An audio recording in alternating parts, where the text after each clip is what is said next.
जी मैं पश्तून जरगे में मुख्तलिफ़ हिस्से आपको बता रहा हूँ। यहाँ पे मुझे कुछ नौजवान गपशप लगाते हुए नज़र आ रहे हैं और मुझे ये भी नज़र आ रहा है कि इन्होंने बहुत बड़ी पगड़ी पहनी हुई है। जनाब, क्या नाम है आपका? मोहम्मद जुनैद। जुनैद साहब कहाँ से आए हैं? दरादम खेल से आए हैं। ये क्या पहना हुआ है आपने? ये पगड़ी है, पठान का पगड़ी है। तो पठान की पगड़ी पुराने ज़माने में मेरा ख्याल इतनी बड़ी हुआ करती थी, इतनी भारी भारी है वैसे। ये थोड़ा भारी है और मेरा वजूद थोड़ा कम है इसलिए भारी है। इस जरगे में किस लिए आए हैं? इसलिए ये पठान के लिए आए या हम अपने हक के लिए आए हैं।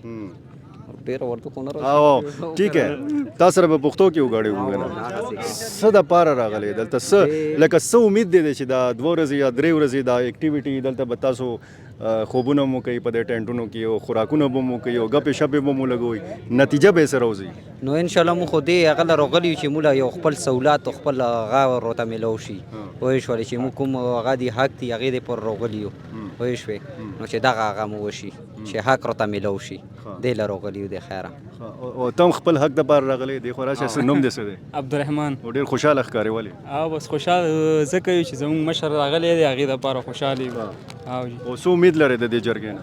امید دا لرو چې زموږ یو مشر جوړ شي زموږ د خلکو دپاره پوه شوې ټیک ده نو د امن خبرې وکړي او موږ له یو نوی پی ټي ایم دغه جوړ کړي نوی څه شی جوړ کړي؟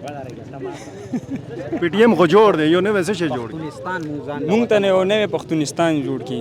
نه دا خبره خو چېرته هم نه ده شوې. دا خلک په میډیا ډېر کوي نه په میډیا به کوي خو منظور پښتین خو اوسه پورې دا خبره نه ده کړې. ته کوم ځای نه راغلی ځوانه؟ وزیرستان نه. وزیرستان نه راغلی او ځان سره داسې کپړې مپړې راوړلي دي که نه؟ چېرې کیمپ چې چېرې ده؟ کیمپ نشته ده دلته حجره کې حجره ته ځو دلته. ته څه راغلی؟ دا جرګه ته راغلی یم. څه نتیجه به یې وي؟